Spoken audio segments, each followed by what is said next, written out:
Jéhovah est son nom. Jéhovah est son nom. Nous disons puissant guerrier. Puissant guerrier.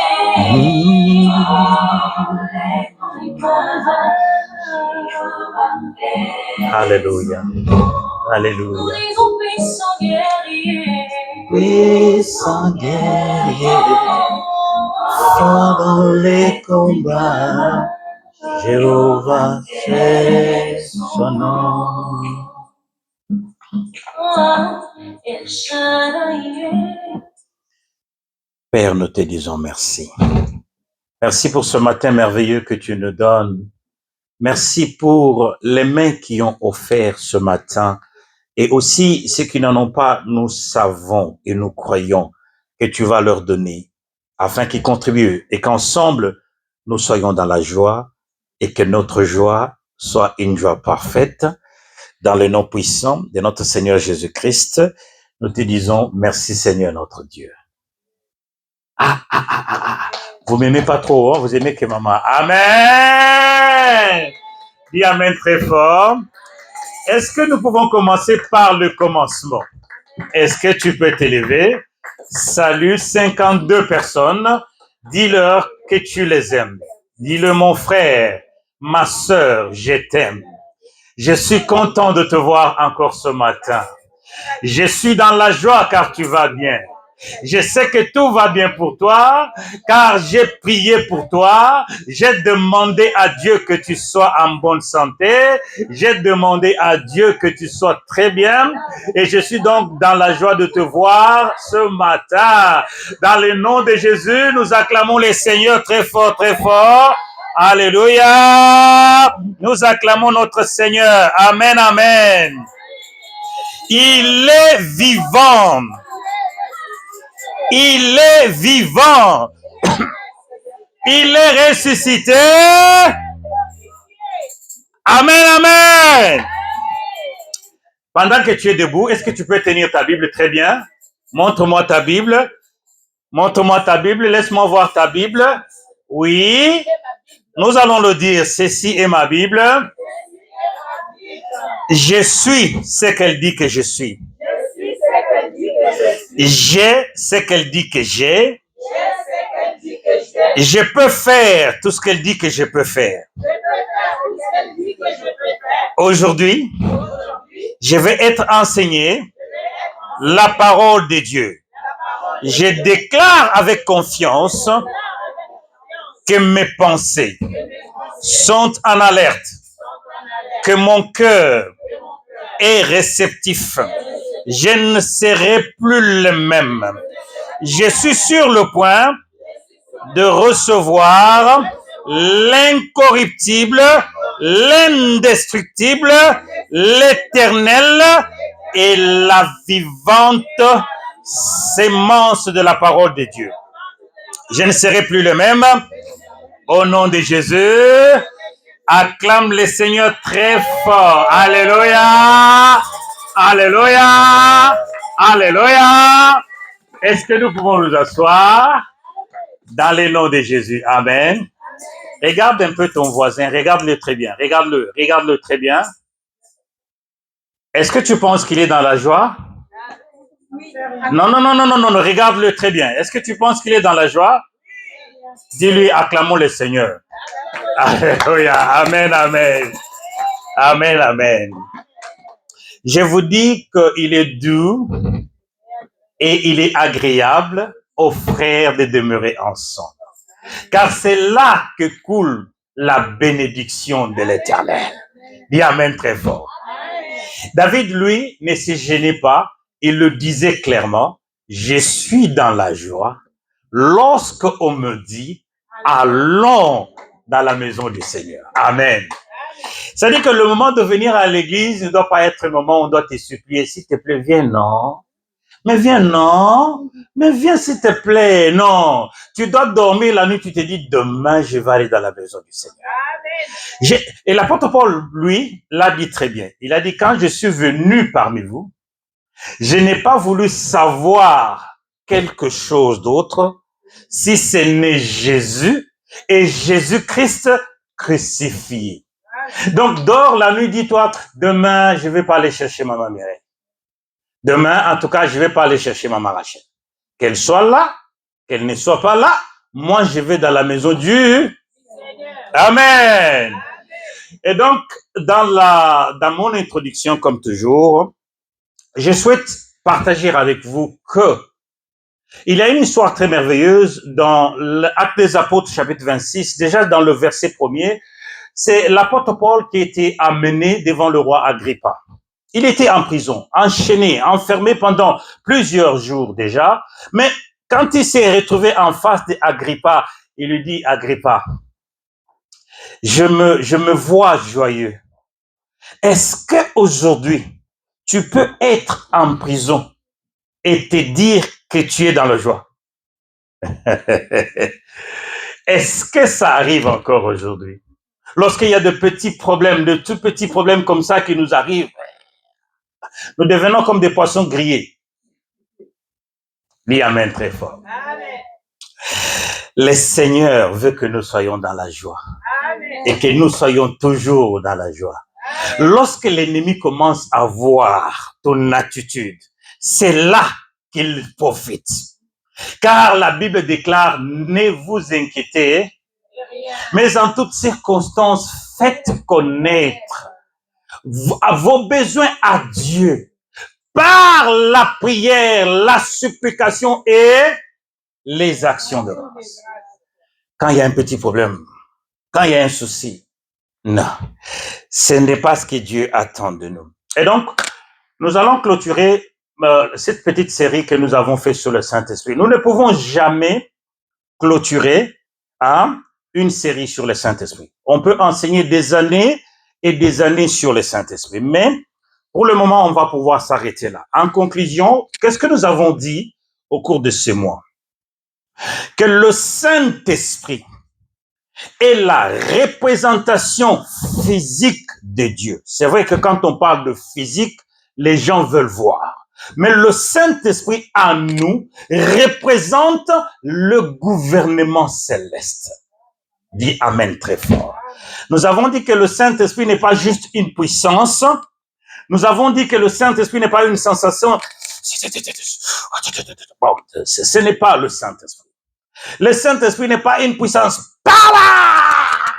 Fire! Non, ça, ce n'est pas le Saint-Esprit. Ça, c'est des gens qui veulent faire des choses. Dis Amen très fort. Donc, nous avons montré ce que le Saint-Esprit n'est pas et nous avons montré ce que le Saint-Esprit est.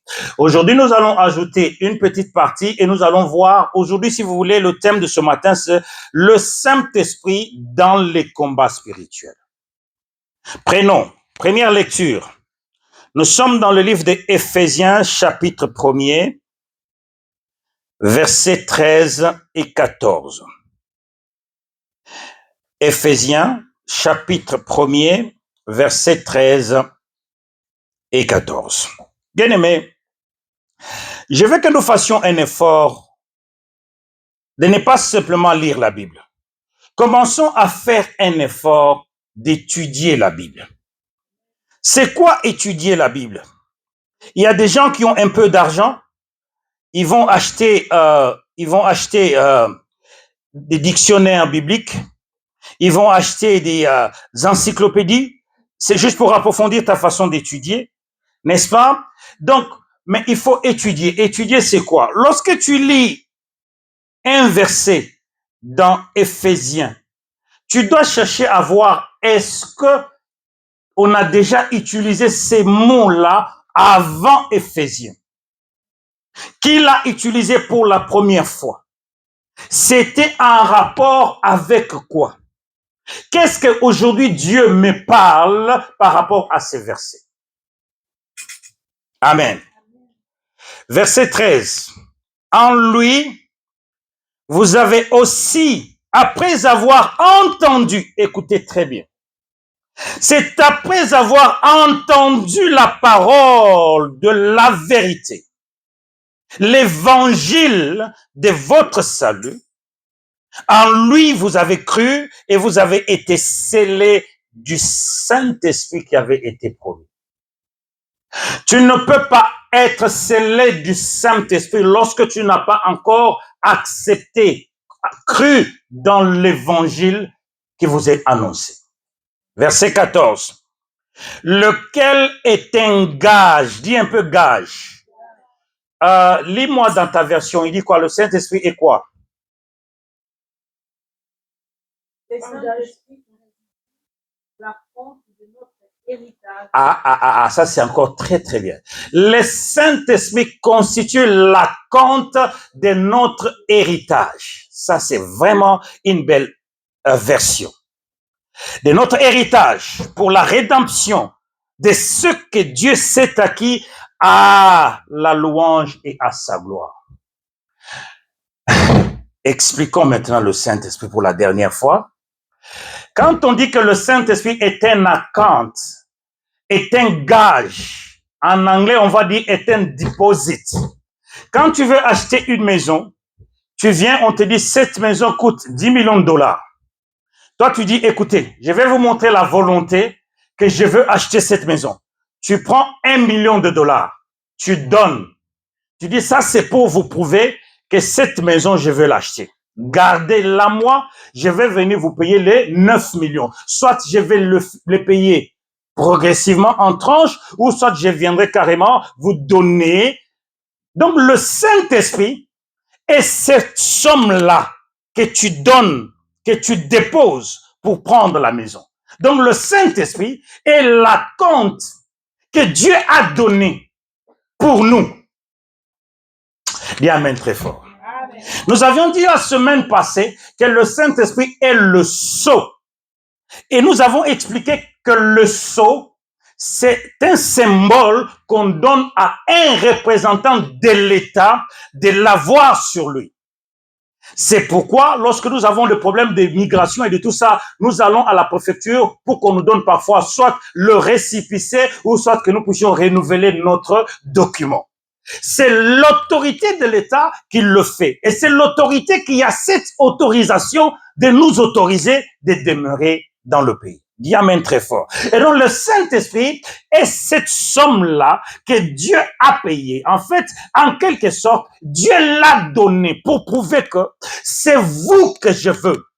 C'est vous que je désire comme peuple. Il dit, nous avons par son sang la rédemption. Ça dit quoi la rédemption? Il nous a achetés. Il a fait de nous sa propre priorité. Tu es la propriété de Dieu. Dis un peu très fort, j'appartiens à Dieu.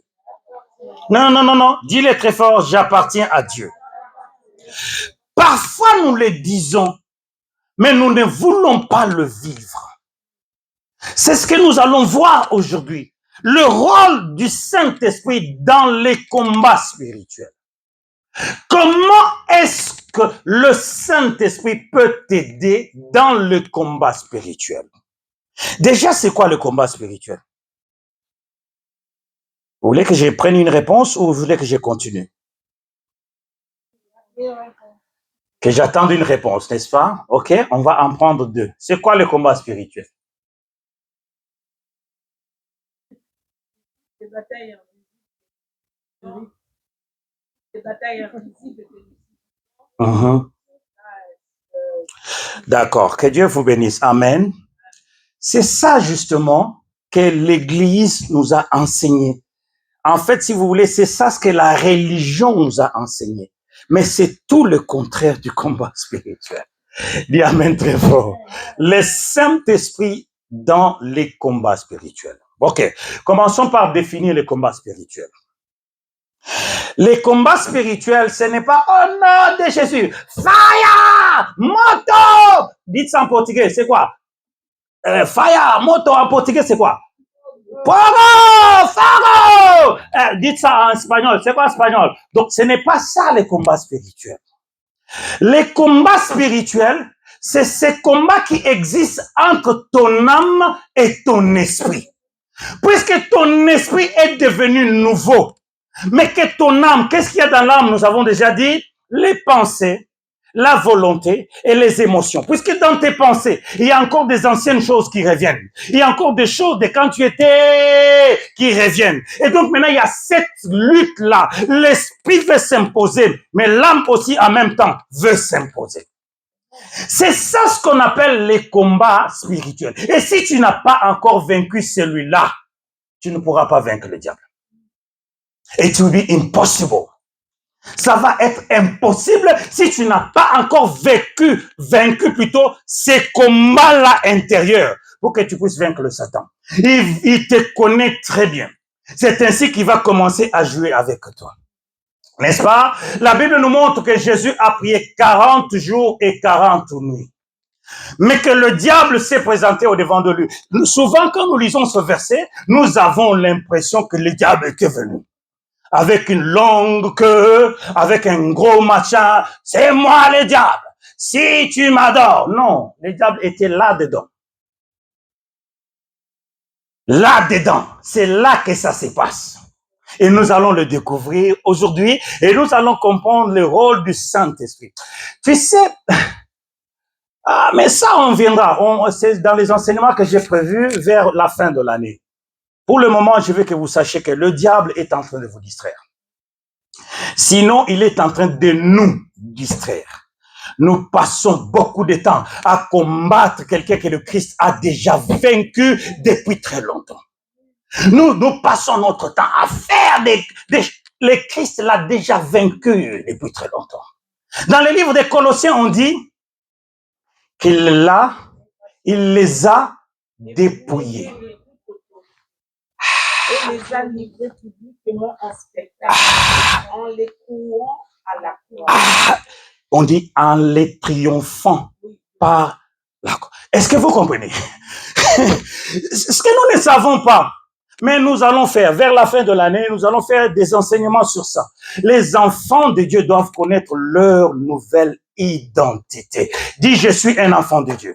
Dis très fort, je suis un enfant de Dieu. Et selon le livre de Éphésiens, si tu y es vraiment un enfant de Dieu, la Bible déclare qu'il nous a ressuscités ensemble et ensemble, il nous a fait asseoir avec le Christ dans les lieux.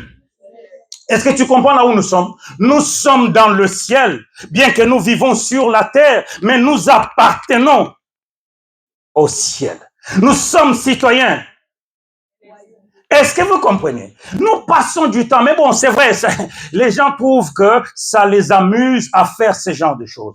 Quand est-ce que tu peux vaincre les diables? Qui le sait? Normalement, ça devait être si tu es rempli de Dieu, n'est-ce pas? Si tu es rempli du Seigneur, right? Mais est-ce que si tu es rempli du Seigneur, tu as encore besoin de combattre les diables? Donc, il n'y a aucun moment où tu dois t'occuper du diable. Puisque si tu t'occupes de lui pendant que tu n'es pas encore rempli du Saint-Esprit, donc c'est toi qui es dans la défaite, n'est-ce pas? Mais maintenant, lorsque tu es rempli du Saint-Esprit, tu n'as plus besoin de te battre contre lui.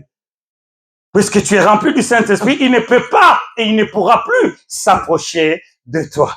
Mais il nous amène dans la distraction. La première distraction que le diable amène dans notre vie, c'est de nous éloigner de notre identité. C'est de nous faire détourner de notre identité. En tant qu'enfant de Dieu, lorsque tu commences à sentir qu'il y a des attaques dans ta vie, il y a des versets et il y a des promesses qui sont dans la parole de Dieu que tu peux dire au diable. Quand tu commences à sentir une condamnation dans ta tête par rapport à quelque chose, quel est le verset que tu vas envoyer? Voilà, ça c'est comme ça qu'on fait. Et tu dois le répéter tous les jours. Je te déclare qu'il n'y a plus maintenant aucune condamnation pour ceux qui sont en Christ. Je suis un enfant de Dieu. Je te commande. Maintenant, il y a un autre verset pour résister au diable. C'est quel verset? James, donc Jacques, chapitre 4, verset 7. Il ne commence pas la maman. Sinon, si tu commences là, tu fais une erreur. Il y a la première partie. Soumettez-vous à Dieu. C'est là le début. Soumettez-vous donc à Dieu. Il faut que tu appartiennes à Dieu. Maintenant, il dit, résister au diable. Il n'a pas dit chasser les diables. Il n'a pas dit combattre les diables. Il a dit résister au diable. Allez, prenons Éphésiens chapitre 6, verset 10 à 12. Ça, c'est un verset que tout le monde aime beaucoup. Les armes spirituelles, les armes, et tout ça là. Bon, on va voir. Éphésiens chapitre 6, verset 10 à 12, n'est-ce pas? On va voir ce que la Bible nous dit. Les problèmes avec nous, c'est ça. Nous lisons la Bible toujours comme un roman. Tu ne t'arrêtes pas un moment pour comprendre qu'est-ce qu'il dit ici. Allez, tu transformes sa prière. Est-ce que, Seigneur, cette parole, elle est à moi ou elle appartenait qu'à Paul et aux gens du temps de Paul? Et si cette parole m'appartient aujourd'hui, je veux la vivre, je veux l'exploiter. Allez, verset 10. Au reste, frères, fortifiez-vous dans le Seigneur et par sa force toute puissance. 2. C'est ce que les gens aiment beaucoup. Revêtez-vous de toutes les armes de Dieu. Lisez la suite. Il a dit quoi? Non. Afin de quoi? Est-ce que vous avez entendu le but des armes spirituelles? Relisez encore. Je vais commencer au début. Comme ça, vous allez m'ajouter. Revêtez-vous de toutes les armes de Dieu.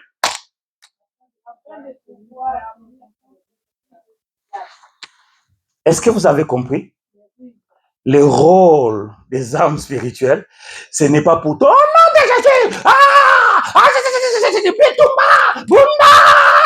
non, c'est de résister, de tenir ferme.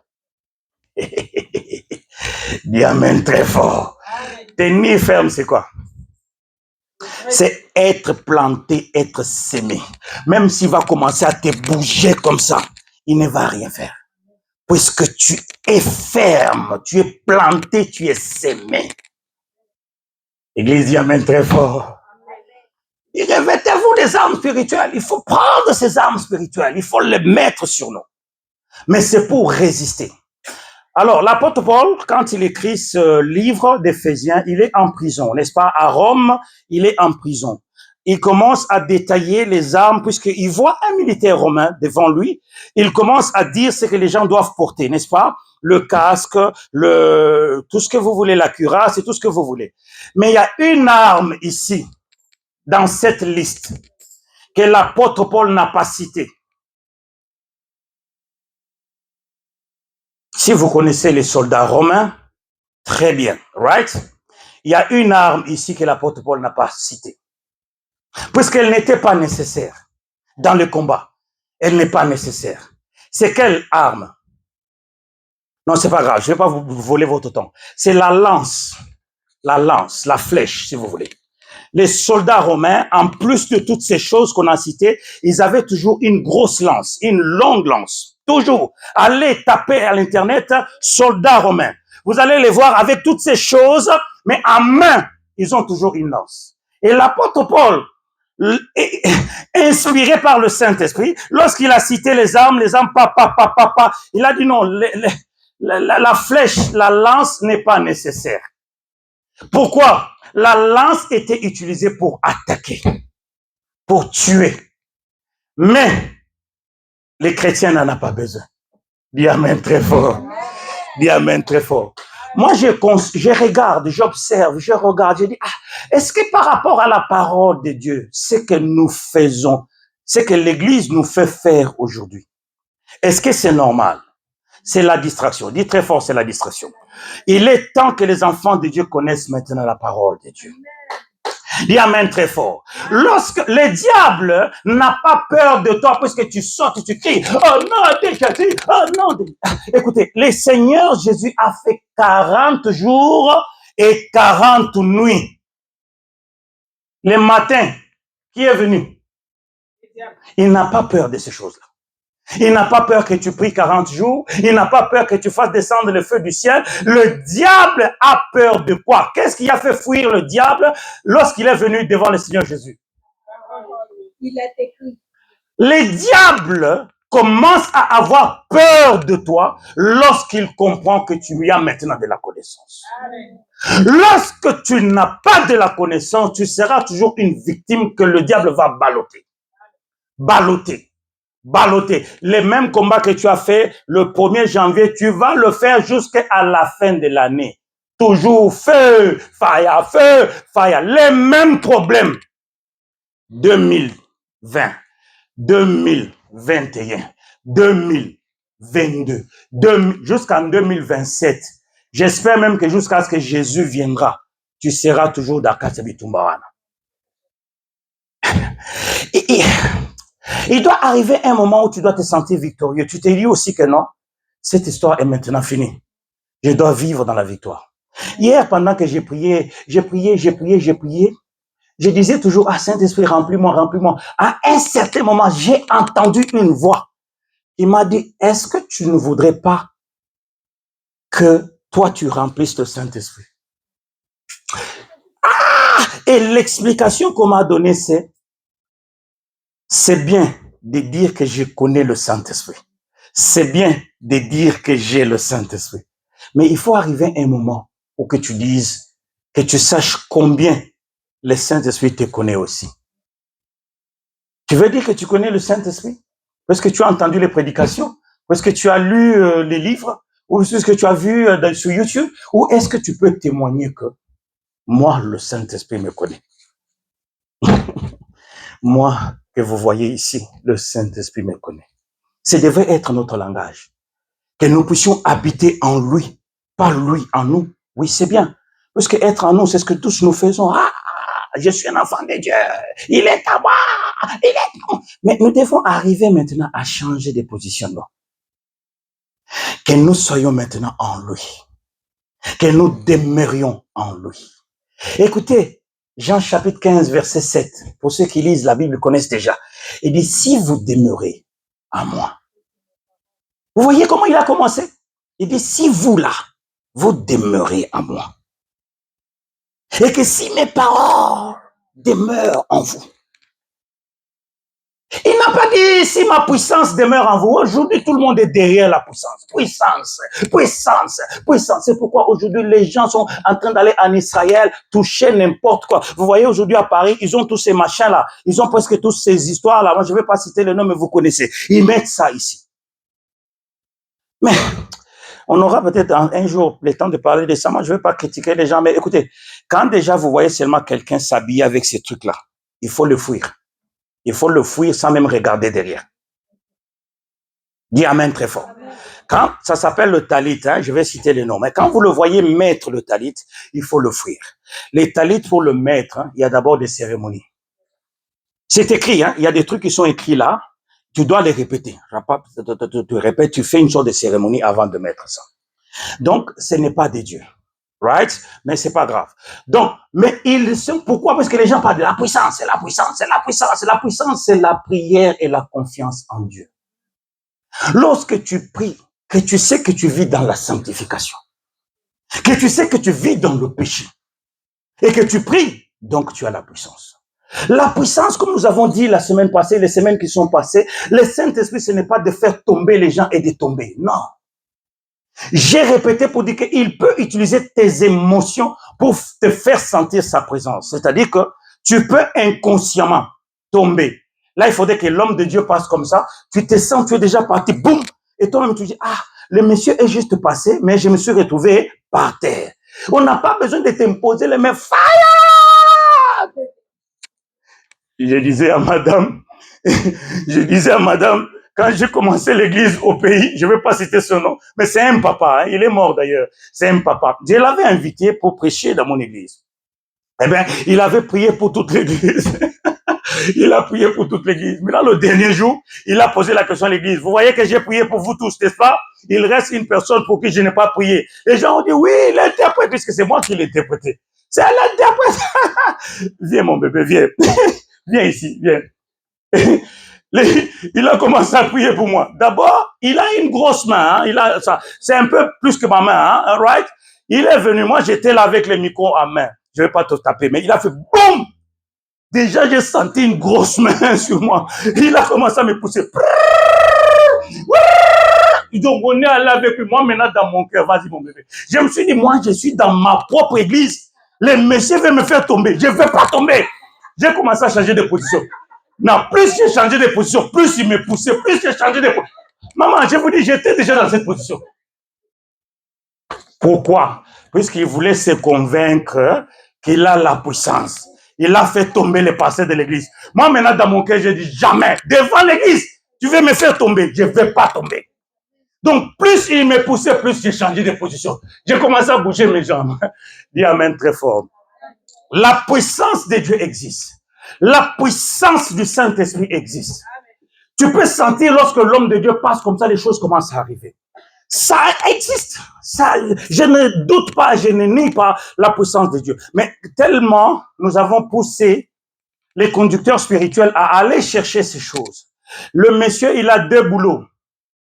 Puisqu'il est en train de construire au Congo. Oui, puisqu'il est en train de faire des choses. Il n'a plus le temps de prier. Mais vous lui dites toujours, papa, mais tu n'as pas de puissance. Papa, mais tu n'as pas de puissance. Là, il va rencontrer son ami qui lui dit, ah, mon frère, moi, j'étais à la Jérusalem. Hein. J'ai rencontré des gens. Ils vont juste te donner une petite bague. Tout ça, c'est fini. Ils vont aller, vous allez les voir, ils ont des grosses bagues. Ils ont des bagues, même toi-même, quand tu regardes comme ça, sans la connaissance, hein, tu peux juste regarder la bague là, tu dis, papa, excusez, je ne sens pas. Mais comme nous aimons ça, les autres n'ont pas ça aux mains. Ils ont ça à l'intérieur, puisque ça se porte aussi à l'intérieur. Ils ont ça dedans, vous ne le savez pas. Vous aimez bien quand il faut tomber les gens. Quand ça ne fait pas tomber les gens, ah, les papas là n'ont pas de puissance. La puissance, c'est la parole de Dieu. Dis amen très fort. La puissance, c'est la parole de Dieu. Lorsqu'il n'y a pas la parole de Dieu, toutes ces choses-là, ça peut être bien. Il fait tomber les gens. Mais quand il prend la Bible pour ouvrir la Bible, toi-même, tu te dis dans ton cœur, j'ai dit, ah, j'ai perdu mon dimanche. Je serais allé là-bas. Est-ce que tu comprends? Pourquoi? Il n'a pas la parole, mais il fait tomber les gens. Il n'a pas la parole, mais vous sentez qu'il y a des miracles dans l'église. Alléluia, il y a des miracles. 1 Thessaloniciens chapitre 2. 1 Thessaloniciens chapitre 2, verset 4 dit, selon que Dieu nous a jugés dignes de nous confier l'évangile. Chapitre 2, verset 4. Selon que Dieu nous a jugés dignes de nous confier l'évangile. Il dit, ainsi nous parlons, non comme pour plaire à des hommes, mais pour plaire à Dieu. Bien aimé, si vous avez un ministre de Dieu qui crache l'évangile, le vrai évangile, vous devez prier pour lui tous les jours. C'est un don et c'est une grâce, puisque à cette personne-là, Dieu a donné la parole. Il n'y en a pas beaucoup qui ont reçu la parole. Il y a des gens comme les Jérémie, les Ézéchiel, on a pris la braise avec le feu, on a mis dans la bouche. Il y a des gens à qui on a donné le rouleau d'huître. Mange-le, allez, avale. Amen. Voilà. Mais on n'a pas parlé de puissance, on parle de la parole. On va continuer. Maintenant, on est dans le combat spirituel, n'est-ce pas? Le Saint-Esprit par rapport au combat spirituel. 2 Corinthiens, chapitre 10. 2 Corinthiens, chapitre 10. Ça, là, tu dois retenir ça. Tu dois vraiment retenir ça. C'est là que se trouve notre problème. C'est là que se trouvent tous les problèmes que nous avons. 2 Corinthiens, chapitre 10. Nous lirons le verset 3, 4 et sûrement 5. N'est-ce pas? Attends, 2 Corinthiens, chapitre... Moi, j'ai pris le chapitre 3. Au lieu de prendre le chapitre 10. Ça, ce sont des choses que tu dois connaître. Si tu ne les connais pas, tu vas commencer juste à te battre et en vain. Bien aimé, je vais le dire dans plusieurs langues hein, pour aider les gens à comprendre. Okokiko bunda bituma mokote mbula zomi. Nekoloba quelque part, il y a quelque chose qui marche pas. Non, toke na mvana bomoto, hein. Toke na ngopeza na bomoto. Oko etumba moko oko bundango 10 ans te. Obundi ango lelo, obundi ango lobby, obundi ango lelo, obundi ango lobby 10 ans. Je vais le répéter en français, hein. J'ai dit que une bataille, tu peux pas te battre dans la même bataille pendant 10 ans. Aujourd'hui, demain. Aujourd'hui, demain. Aujourd'hui, demain. Il faut qu'il y ait, même toi-même dans ta conscience, hein, que tu arrives à un certain moment que tu te mets dans ta maison, tu dis, contre qui je suis en train de me battre. Parfois, nous nous battons contre le vent. Est-ce que tu comprends? Puisque si tu es assis dans la parole, puisque si tu utilises la parole de Dieu, le diable va arriver à un certain moment, il va te laisser tranquille. Mais si dans ce domaine-là, il t'a bloqué, c'est là que les prophéties, les choses vont commencer à venir. On t'a bloqué. Encore, le diable est très malin. Quand il va voir que tu luttes beaucoup, tu te bats là, il va commencer maintenant à t'envoyer des gens.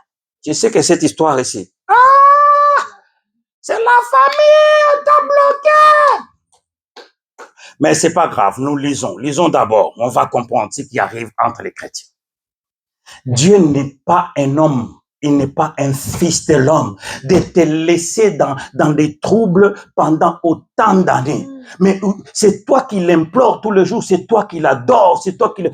Même Abraham à un certain moment, n'est-ce pas que Dieu a écouté la prière d'Abraham?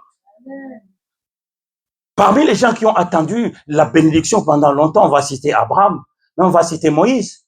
Moïse est resté en brousse pendant 40 ans. Lorsque Moïse a fui la richesse des pharaons, il n'avait plus d'espoir pendant 40 ans, n'est-ce pas? Mais fin de fin, Dieu lui est apparu. Si une chose doit te retenir pendant autant d'années, tu dois revenir maintenant en tant qu'un être humain et te poser la question, est-ce que ceci ne peut pas s'arrêter?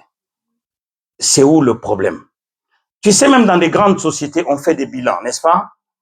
Souvent, quand nous faisons les veillées de 31 décembre, n'est-ce pas? On dit aux gens, fais les bilans, fais les bilans.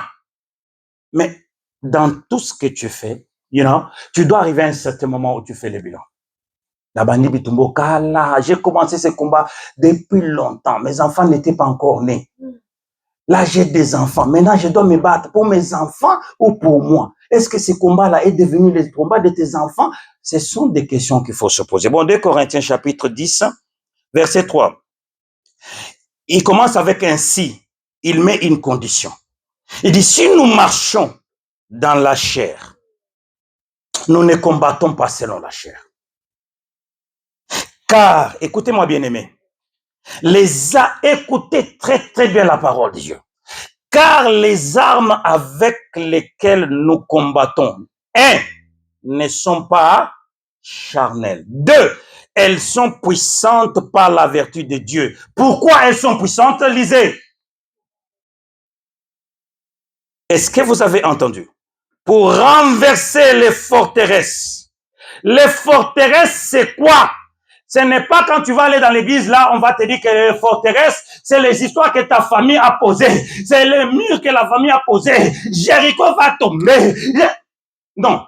Les forteresses, les mots utilisés ici dans les forteresses, d'ailleurs, il va le dire dans le verset qui suit. Les forteresses sont là. Ce sont les pensées que tu as construites depuis ton enfance jusqu'à ton âge. Ce sont les choses qui sont restées dans ta famille pour des générations et des générations. Voilà pourquoi je disais à une de nos sœurs ici, je disais, faites attention de la façon que nous éduquons nos enfants. Ces enfants sont nés ici en Europe. Arrêtez de les répéter les histoires que nous on a vues en Afrique. Ils ne les connaissent pas. Puisque c'est dans cette répétition-là, que ça devient des forteresses dans les pensées des gens. Oh, puisque notre grand frère là, il avait fait comme ça, c'est que toi aussi tu vas être comme ça. Tu entres dans un combat spirituel qui n'existe pas. L'enfant est né en Europe. Il ne connaît aucun membre de ta famille, il n'a aucun lien avec eux, puisque déjà si toi tu es chrétien, quand tu enfantes un enfant, il n'y a rien qui peut le suivre, puisque toi en tant que chrétienne, tu as déjà tout détruit par le sang de Jésus. Oh, mais tiens-toi là-bas. Sûrement c'est les gens de ma famille.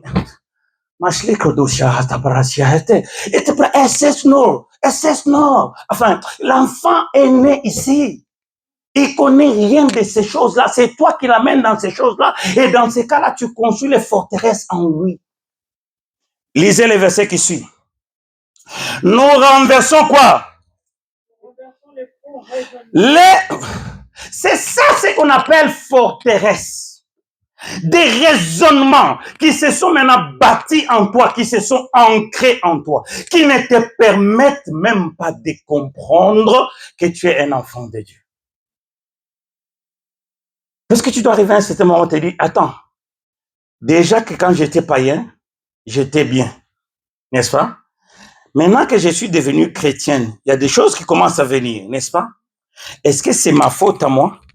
Mais ce genre de questions, nous ne les posons pas. Nous voyons toujours les raccourcis. Et les raccourcis, pour nous, c'est quoi? Les diables. Et lui-même, il est assis avec sa grosse barbe. Il rigole. Il rigole. Il dit, regardez ces aventuriers. Ils ne comprennent pas que je n'ai plus rien à faire avec eux. Bien-aimés, le Christ d'ailleurs, nous l'avons dit la semaine passée, le Christ n'est pas mort pour nous donner la victoire sur le sorcier de notre famille. Le Christ est mort pour nous retourner, nous, à Dieu, n'est-ce pas? Maintenant que nous sommes retournés à Dieu, il n'a rien à faire, n'est-ce pas? L'ennemi n'a rien à faire, n'est-ce pas? All right? Colossiens, nous allons maintenant commencer à voir le Saint-Esprit. Ces choses sont merveilleuses. Dis un peu, la parole de Dieu est merveilleuse. Colossiens, chapitre 3, je crois que c'est ce que j'avais publié dans le groupe, n'est-ce pas? Colossiens, chapitre 3. Nous allons commencer avec le verset 1er, nous allons nous arrêter au verset 3. Il dit ceci, si donc vous êtes ressuscité avec Christ. Premier conseil, c'est quoi? Lisez. Si tu te reconnais vraiment que tu es ressuscité avec Christ, la première chose ou les premières choses que tu dois mettre dans ta pensée. La Bible en anglais, il dit set your mind. C'est-à-dire règle tes pensées aux choses qui sont en haut. Tu dois régler tes pensées comme tu règles l'horloge. Que tes pensées soient fixées aux choses qui sont en haut. N'est-ce pas? Il dit, où Christ est assis à la droite de Dieu. Il ajoute, affectionnez-vous aux choses d'en haut. Affectionnez-vous, ça veut dire tomber amoureux. Soyez amoureux, aimez, parlez tout le temps, pensez tout le temps, dites dans votre bouche tout le temps les choses d'en haut et non celles qui sont sur la terre. Ah, Shparia. Car, le verset 3, vous êtes morts et votre vie est où? Non, imagine que ta vie, je ne sais pas quand vous lisez la Bible si vous devenez fou comme moi, mais quand vous lisez la Bible, essaie de te projeter dans le Christ. Imagine le Christ, comment tu l'imagines? Comment tu penses à lui? Il est comment? Maintenant, lui est en Dieu. Pour que les sorciers puissent pénétrer en Dieu, il doit d'abord pénétrer Jésus. Maintenant, pour que les sorciers pénètrent Jésus, même les diables ne pouvaient pas. C'est parce que nous ne connaissons pas ces choses. Nous les connaissons, mais nous faisons semblant. Commence dès aujourd'hui à répéter. C'est pourquoi je vous ai dit, méditez ça toute la semaine. Commencez à répéter ça. Quand tu sens qu'il y a une menace, répète ça. Je suis ressuscité avec le Christ. Je ne vis plus ici sur la terre. Bien que mon corps est ici, je ne t'appartiens pas. Bien, mais il faut savoir résister. La Bible dit qu'il faut résister. Résister. Quand tu lis Hébreux chapitre 12, verset 2, lisez. Hébreux chapitre 12, verset 2. Ayant le regard sur Jésus, qui est l'auteur et le consommateur de la foi. Il ne s'arrête pas là. Il dit, lui qui, à cause, Hébreux chapitre 12, verset 2, comme ça on va le lire ensemble. Ne dites pas que moi j'ai dit des choses qui ne sont pas dans la Bible. Hébreux chapitre 12, verset 2. Ayant, on va le lire ensemble, 1, 2, 3. Ayant les regards sur Jésus, l'auteur et le consommateur de la foi. Lui qui, à cause de la joie qui lui était réservée, il a accepté de quoi? Ah! Est-ce que vous comprenez? Chaque matin, lève tes yeux vers Jésus. Demande au Saint-Esprit, Saint-Esprit, ne détourne pas mon regard de Jésus. Laisse que je continue à regarder vers Jésus. Now, lorsque dans le désert, les serpents ont commencé à sortir, il y avait une seule instruction qui était donnée, qui se rappelle, que lorsque le serpent est mort, ne regarde pas les serpents, regarde où? Yes. Que le Seigneur vous bénisse. Arrêtez de passer votre temps avec les sorciers. Ils s'amusent avec vous. Ils vous ballottent comme des ballons. Pourquoi? Puisque vous vous êtes focalisé sur eux. Lève-toi un jour, dis que si vous osez encore dans sa main, si tu connais les noms des personnes d'ailleurs, cite leur nom. Maman, je sais ce que tu fais dans cette maison. Je veux que tu saches que j'en ai marre de toi. Si tu veux que toi, tes enfants, les enfants de tes enfants, les enfants des enfants des enfants, des enfants des enfants de tes enfants puissent tous mourir, je ne peux que dire un seul mot. Ils ont peur de toi. Moi, je vous ai raconté, moi, je vous dis jamais les histoires. Moi, j'étais dans la maison de mon père. Mon père était dans une religion un peu bizarre. Right? Dans cette religion-là, c'est des débats. Vous pouvez commencer à débattre les matins jusqu'à ce que tu t'énerves. Ils vont te poser toujours les questions. Est-ce que toi, tu penses que cette chose-là que tu dis, elle est comme ça? Est-ce qu'elle est comme ça? Les ciels, est-ce que c'est ce que tu vois là? La femme, est-ce que c'est la femme que tu vois comme ça là? Donc, il y avait des trucs comme ça. Jusqu'à ce qu'un jour, mon esprit ne pouvait plus supporter. Tu vois, les amis de mon père et mon père étaient assis comme ça, avec moi dedans. J'étais énervé. J'étais au bout. Je me suis tenu debout. J'ai mis mes mains en l'air. J'ai dit, papa, ici, en présence de tes amis, en présence du Saint-Esprit, des anges et des démons, je vais faire une prière maintenant. Tu seras bloqué dans cette histoire, tu ne sortiras plus. Ils se sont tous dispersés. Ils se sont tous dispersés, tous. Puisqu'ils savaient que j'allais les bloquer. J'allais les bloquer. Tu ne vas plus te convertir. Est-ce que tu comprends? Il faut à un certain moment que tu montres au diable et à ces gens-là que you are tired of them. Que tu es tired, tu es fatigué. Toi, maman, si c'est maman qui l'a, je ne sais pas son nom. Ok, écoute, je veux que tu saches que je suis fatigué, maman Madeleine. Si je te vois encore dans cette maison, il n'y a pas que toi qui vas mourir. Amen. Je vais entraîner avec toi tes enfants, les enfants de tes enfants, les enfants des enfants de tes enfants. Que ce soit la dernière fois que je te vois dans cette maison, et c'est là au nom de Jésus. Amen. Est-ce que tu comprends? Ils vont te laisser. Quand tu prends le temps de venir aujourd'hui, ils sont là. Les diables habitent où? N'est-ce pas que le diable habite dans le feu? Maintenant, quand on lui met le feu, ça lui fait quoi? Oui. On dit que les choses qui sont en nous, les choses qu'ils ont sémées en nous, on doit enlever ça avec le feu, n'est-ce pas? Ok. Je refuse pas. J'accepte. Moi, j'aime ça. Right? Maintenant, les choses là sont entrées en nous. Quand on était chrétien ou avant d'être chrétien. Mettons que quand nous sommes chrétiens, n'est-ce pas? Mais nous avons le Saint-Esprit. Nous avons le feu du Saint-Esprit. Pourquoi ne pas demander au Saint-Esprit de se charger de ces choses-là? Si vous voulez, ce qu'ils ont réussi à faire, ils ont ramené l'homme à tourner autour de lui-même. Mes problèmes, mes soucis, mes ceci, mon mariage, mon travail, mes enfants. Donc tu tournes autour de toi, tu n'as plus le temps d'élever ton regard sur l'auteur et le consommateur de la foi. La vie maintenant, c'est toi.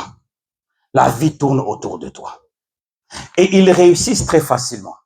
Or, lorsque un jour tu t'assois dans ton canapé, tu prends le livre d'Éphésiens. D'ailleurs, je vous donne un devoir. Hein? C'est un devoir. Commencez à lire le livre d'Éphésiens. Mangez le livre d'Éphésiens. Ne lisez pas simplement. Sentez la vibration de chaque verset. Quand vous lisez chaque verset, sentez-les en vous.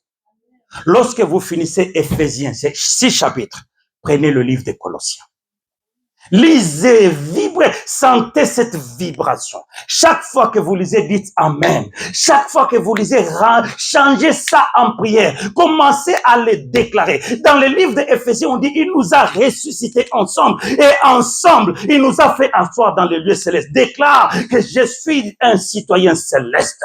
Ma vie n'est plus sur cette terre. Aucun sorcier ne peut plus jamais me toucher. Aucun sorcier ne peut plus jamais entrer dans mes histoires. Je n'ai plus de partage, je n'ai plus d'héritage avec ce monde. Déclare-le. Dis Amen très fort. Quand tu lis le livre des Colossiens, tu arrives à des endroits où tu te dis, ta vie est cachée avec Jésus-Christ en Dieu. Déclare-le. Ma vie est aujourd'hui en Christ avec Dieu. Je n'ai plus peur de quoi que ce soit. Oh, Église, réveille-toi. Le Seigneur attend de nous que nous soyons victorieux.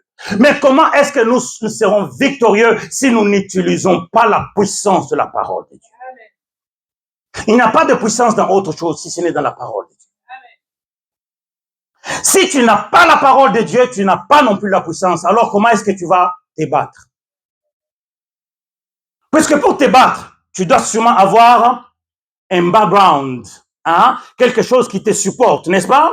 Mais si toi, la chose qui devait te supporter, c'est la parole, mais que tu n'as pas, tu vas te battre. Sur quel principe? Puisque les versets que tu vas commencer à répéter, bien sûr, tu les répètes puisque tu les as mémorisés, mais ils ne sont pas une vie en toi. Et donc cette vie-là ne va pas se manifester. Tu n'as donc pas de victoire. Est-ce que l'église, vous me comprenez? Ta victoire ne vient pas du fait que tu as mémorisé beaucoup de versets dans ta tête. Non, ta victoire vient du fait que tu vis cette parole-là en toi.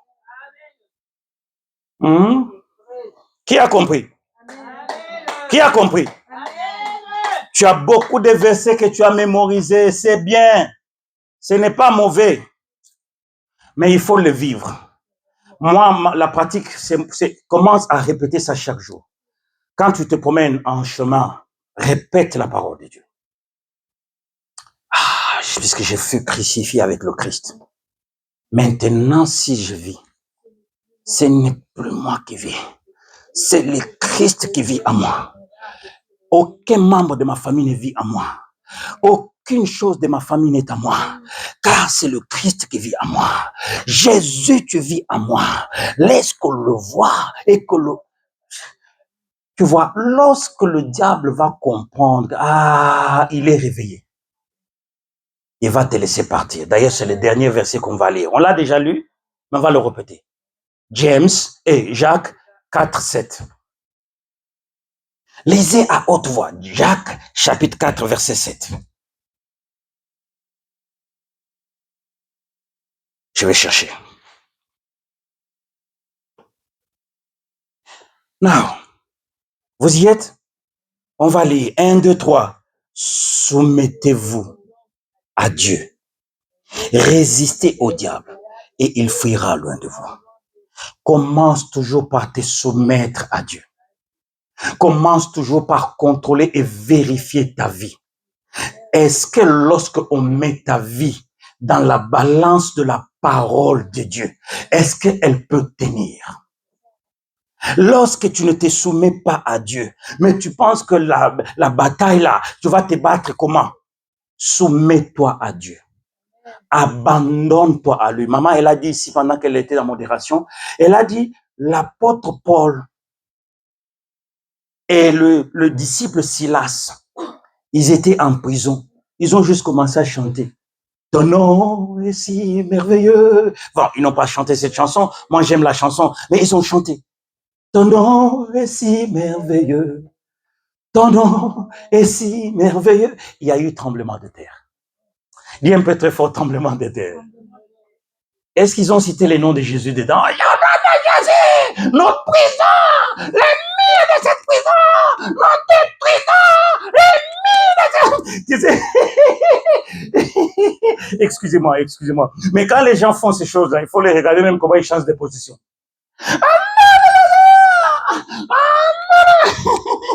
Moi, parfois, je rigole un peu, je me dis, mais est-ce que c'est la position là qui... Bon, voilà, donc c'est l'ignorance. Paul en prison, ils se sont juste entendus. Mon frère, chantons un petit cantique. Ne regarde pas les chaînes que tu as à la main. Ne regarde pas ce qui nous entoure. Commençons à adorer le Seigneur. Et donc, ton nom est si merveilleux.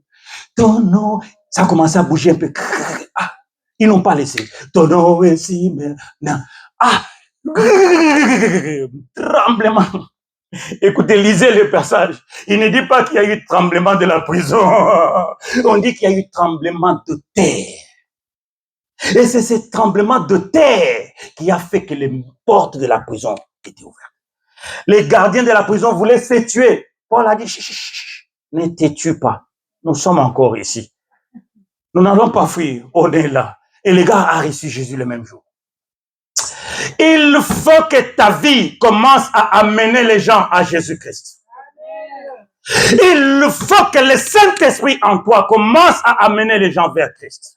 Si le Saint-Esprit en toi est en train de chasser les gens vers Christ, tu dois te poser la question. Car le Saint-Esprit en toi va faire que les sorciers que toi tu dis là, ils ont tout fait. Ils n'ont pas réussi. À la fin, ils vont venir dire, ma soeur, on a essayé. On a essayé. Moi, je disais à Ruth, hier, j'ai rencontré un frère. Il a commencé lui-même dans sa bouche. Oh, l'homme le plus respecté de Nevers. Moi, j'ai fait semblant, comme si je n'ai pas écouté. Il a répété, l'homme le plus respecté de Nevers. Moi, j'ai rigolé. Tu sais, moi, quand je ne vais pas te montrer que j'écoute ce que tu me dis, je vais soit te rigoler, soit te poser une question, mais qui t'éloigne. Il dit, non, papa, je dois te dire la vérité. Dans cette ville, si tu bouges les gens, en quoi? Moi, je bouge les gens en quoi? En rien. Mais j'avais compris son message. Son message pour moi, je suis allé avec ça comme un aigle. Il a essayé. Il a essayé. Mais il n'a pas pu voir l'ouverture. La finalité, il est venu témoigner, mais à sa manière. Il a commencé à mettre Nevers dedans. Papa, c'est toi. Ce n'est pas Nevers, c'est toi. Tu as tout fait. Tu as cherché. Tu n'as pas vu. Est-ce que vous avez compris? Voilà. Ils vont commencer à venir témoigner. Laisse que tu grandisses ou tu développes ton intimité avec le Saint-Esprit. Chaque jour, change de dimension. Mais sois, comme je l'ai dit tous les jours, dans la prière au téléphone, avec sincérité et honnêteté des cœurs. Car le psaume 145, verset 18, nous dit que l'Éternel est présent. Il est présent là où on l'invoque. Mais il ne s'arrête pas là où on l'invoque avec sincérité. Ne te présente pas devant de Dieu juste puisque tu veux venir plaire le pasteur ou la femme du pasteur ou la sœur qui t'avait invité. Présente-toi ici avec sincérité de cœur. Présente-toi ici avec honnêteté. Mets-toi à genoux si tu veux te mettre à genoux. Couche-toi par terre si tu veux te coucher par terre. Mais il faut que la voix de ton cœur puisse toucher le trône de Dieu. Ne viens pas ici pour me plaire. Je n'ai rien à faire. Moi, je ne suis pas. Le Seigneur ne m'a pas dit, va bâtir une grande église. Non, si cette église vient grande, ça va. Mais moi, le Seigneur m'a dit de ramener au moins une seule âme au devant de lui. Est-ce que tu comprends? Et donc, fais un effort. Donne-toi à ces choses-là. Dis-lui, je suis là, Seigneur. Qu'il pleuve ou qu'il neige. Que tu écoutes mes prières. Que tu n'écoutes pas mes prières. Que tu me gifles, que tu ne me gifles pas. Que tu me punisses, que tu ne me punisses pas. Moi, je serai toujours à toi. Je viendrai tous les jours vers toi. Que tu me donnes le mariage, que tu ne me donnes pas le mariage, moi, je veux t'appartenir. Que tu me donnes l'argent, que tu ne me donnes pas l'argent, c'est mon cœur que je vais te donner. Dis-lui ça chaque jour. Présente-toi. Si tu ne sais pas prier ce matin-là, viens lui dire, Seigneur, je veux juste te dire et te rappeler que je t'aime. Je veux te rappeler que je te donnerai mon cœur en toutes circonstances. Car je veux t'appartenir. Bien-aimé, commence à lui appartenir et tu verras ce qu'il va faire pour toi. Et tu verras ce que l'Éternel va faire pour toi. Dis Amen très fort. Soumets-toi à lui chaque jour. Donne-lui tes pensées. Très cher Saint-Esprit, je viens te donner mes pensées. Toi qui sondes le cœur et qui sondes les reins, tu sais qu'est-ce qui est en moi qui peut t'empêcher, toi, d'avoir une bonne relation avec moi. Voilà pourquoi je confie mes pensées à moi, que dans la journée d'aujourd'hui, je ne puisse pas divaguer dans mes pensées, que je ne puisse pas penser à n'importe quoi, mais que je sois focalisé sur toi, car il est écrit dans Hébreux 12, chapitre 2, que ayez les regards sur Jésus, qui est l'auteur et le consommateur de la foi. Je veux avoir, bien aimé, il faut changer ta façon de prier. Dis Amen très fort. Il ne faut pas venir juste avec des besoins. Bon, nous tous, on a ces besoins-là. Jésus connaît ces besoins-là. Mais il dit, premièrement, c'est quoi? Les royaumes. Il faut que tu, même dans tes prières, Dieu doit voir que la première chose qui vient dans tes prières, c'est la gloire de son royaume. Oh, papa, je vais t'abandonner. Je suis fatigué même. Je suis fatigué. Et petit truc comme ça, je te demande, tu ne sais pas faire. Ah! Lui, quand toi tu dis ça, il regarde Jésus-Christ. Il dit, ah, moi, tu vois pas ce que j'ai fait pour toi. Tu veux me dire les paroles de rébellion pour les ngai. Comment on appelle ça? Sawa. Tu viens t'énerver, l'oseille. Tu viens t'énerver dans ma présence puisque tu n'as pas mangé l'oseille. Tu penses que l'oseille est plus important que mon Jésus que j'ai donné pour toi. Voilà pourquoi nos prières ne marchent pas, parce que lorsque nous nous présentons au devant de Dieu, il ne voit pas le royaume. Premièrement, c'est le royaume. Que ton nom soit glorifié. Je viens sanctifier ton nom dans ma vie. Je sais que je t'ai demandé de l'argent que je n'ai pas encore eu. Mais que ton nom soit sanctifié. Je suis en train de chercher de l'argent pour finir les besoins que j'ai, mais tu ne m'as pas encore donné, mais je sais que tu me donneras. Mais pour le moment, je viens élever ton nom. Que ton nom soit élevé dans cette maison, que ton nom soit élevé dans ma vie, dans la vie de mes enfants, des enfants de mes enfants, des enfants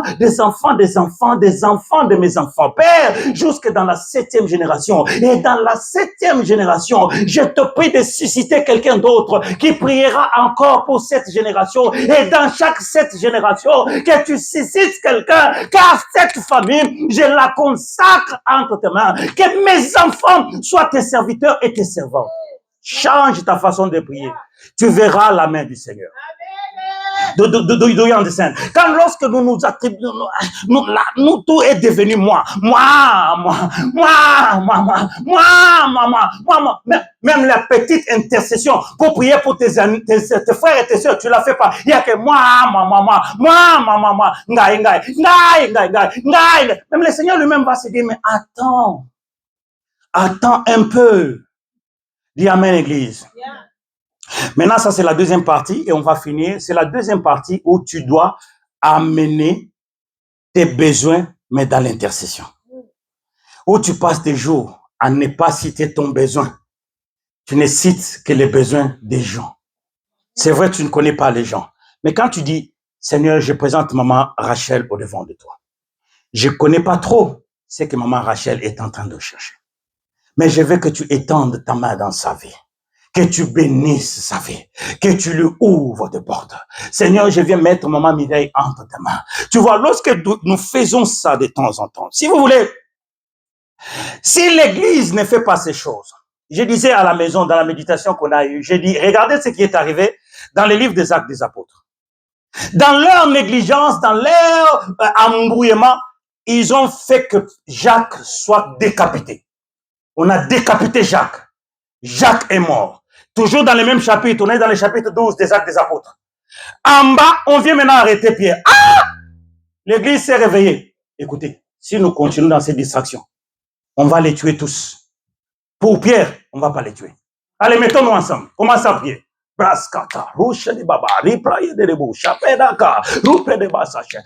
Pierre lui-même était déjà là. Il se souvenait comment on a décapité Jacques. Il se voyait déjà être décapité. L'ange est entré. Ah, il y a des histoires dans la Bible, quand vous les lisez, vous avez la chair des poules, vous dites, ah Seigneur, l'ange est entré. Il a touché. Lève-toi. Pierre lui-même dit que j'ai pensé que c'était de la blague.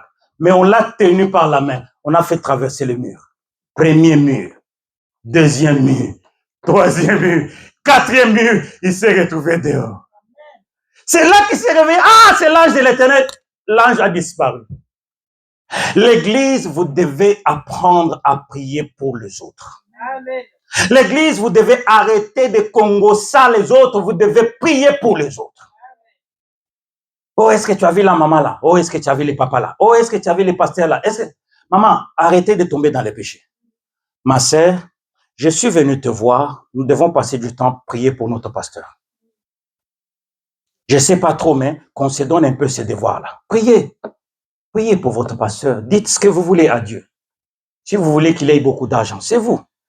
Si vous voulez qu'il soit rempli du Saint-Esprit comme l'apôtre Pierre, comme ça quand il passe, l'ombre de son corps guérit ses malades, c'est vous.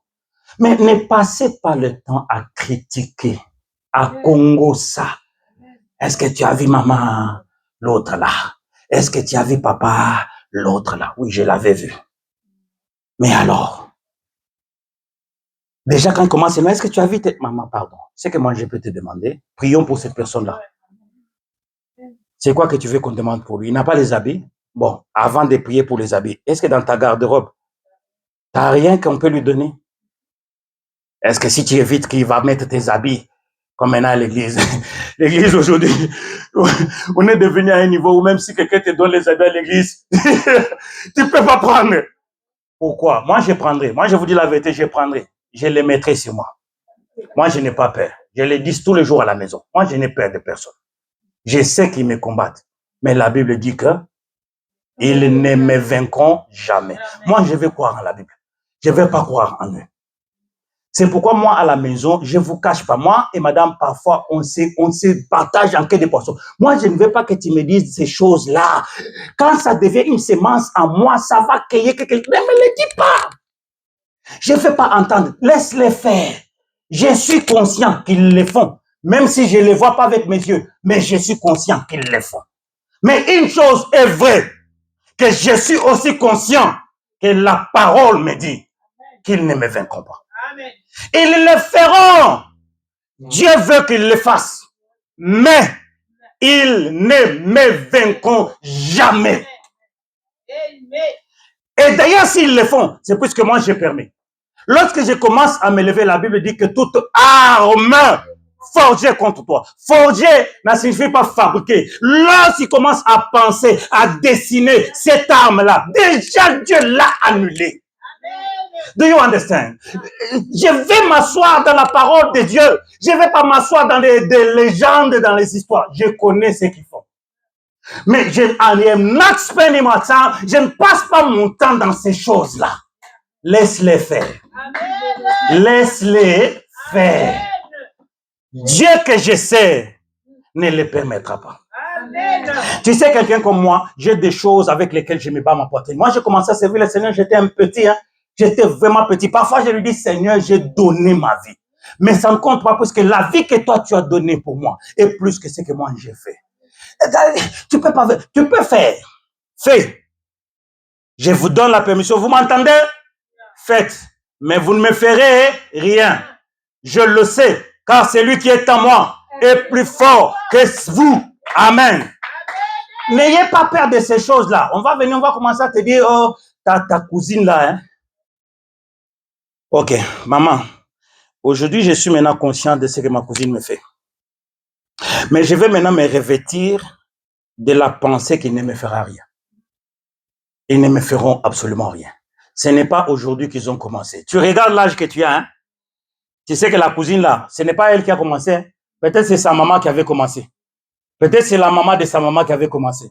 Maintenant, tu regardes depuis que tu étais enfant, jusque-là, on ne t'a pas mis dans le cercueil.